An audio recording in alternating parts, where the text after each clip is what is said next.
Ever met someone who thinks they're untouchable because of their job title? That smug boss who hides behind corporate rules until those same rules come back to bite them? Yeah, that's exactly what happened when my fiancée's boss tried to play power games while she was sick, and I, a physical therapist from Austin, Texas, decided to turn his own policy into poetic payback. He wanted a doctor's note? Oh, I made sure he got one, but not the way he expected. If you ever had a boss who thought rules only apply to everyone else, hit that like button, subscribe, and get ready. Because this story isn't just about petty revenge. It's about poetic justice. My name's Ryan Carter, and I run a small physical therapy clinic on the south side of Austin. My fiancée, Melissa, is a lawyer at a big downtown firm, sharp, kind, and way too hardworking for her own good. We got engaged 6 months ago, and during our engagement party, I mentioned to some of her colleagues that I offered discounted therapy sessions. A few of them actually took me up on it. All great people. All except one, Thomas Grant, one of the senior partners at her firm. Melissa had warned me, "Babe, he's the kind of guy who loves control.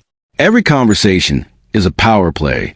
I laughed it off at first, but after just one session with him, I got it.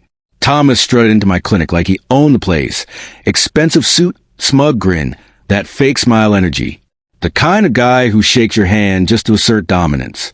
He talked down to my assistant, questioned every recommendation I made, and even called one of my medical posters childish. Still, I stayed polite, professional, because that's what adults do. When it came time to pay, he gave me this little smirk and asked, "So that discount applies to me too, right?" I smiled back. "Actually, that's for employees only." He chuckled, but you could see the bruise on his ego. A few weeks later, I caught a nasty cold. You know the kind. The one that drains every ounce of energy and turns your voice into gravel. And since I run the clinic, I still had to show up and handle appointments. That day, Thomas walks in again. "How's your day going, Doc?" "Busy, I admit. One of my therapists called in sick." He laughs. "Do they need a doctor's note for that?" I reply, half joking, "Nah, I'd rather they rest and not infect the clinic." He leans in, smug as ever. "Well, I'd be stricter if I were you. Gotta make sure people don't slack off." That line stuck with me. Strict, rules, control. That was Thomas in a nutshell. 2 days later, my fiancée Melissa caught my cold. And man, she got it worse. Dizzy, lightheaded. She tried to push through and work from home. But by Friday, she was out. That's when Thomas struck. He emailed her Monday morning. "Since you're out sick, please provide a medical certificate to verify your condition." It was the first time that rule had ever been enforced at her firm. Melissa looked at the email and sighed. "This is insane. He's just doing this because he thinks I'm faking it." And then the universe handed me a golden opportunity. Thomas had a 2 p.m. therapy appointment with me that day. So I did exactly what any loving fiancé, with a great sense of irony, would do. I booked Melissa a doctor's appointment at 2 p.m. Then I emailed Thomas. "Hey Thomas, unfortunately, I'll have to cancel your session today. My fiancée is unwell, and I need to drive her to her doctor's appointment." He replied within minutes. "Can't you go on her own?"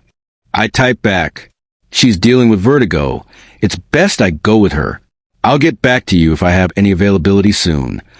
I didn't mention that I was fully booked for the next 3 weeks. Within an hour, Thomas messaged both of us. "Hey, the medical certificate isn't really necessary. You can skip it." Oh, now it wasn't necessary. Suddenly this strict policy didn't apply when it cost him his precious therapy session. Melissa smiled weakly and said, "Sorry, Thomas. The clinic has a late cancellation policy." I added, "And besides, it's best she goes. Can't be too careful, right?" That silence on his end, priceless. I could practically picture him, pacing in his overpriced office, realizing that his own words about strict policies just backfired in perfect, poetic symmetry. He didn't mention the rule again. And a week later, Melissa's HR quietly removed the doctor's note requirement from their sick policy altogether. Funny thing about power, The people who chase it the hardest usually can't handle losing control. Thomas thought rules were tools to dominate others. But that day, the rule book turned on him. Courtesy of karma and a well-timed doctor's visit, Melissa got better. The clinic got busier. And Thomas? He still hasn't booked another session with me. Can't imagine why. If this story gave you that justice served feeling, hit the like button and tell me in the comments. What's the pettiest but most satisfying revenge you've ever seen? And don't forget to subscribe, because next week, we're diving into another story of poetic payback you won't believe.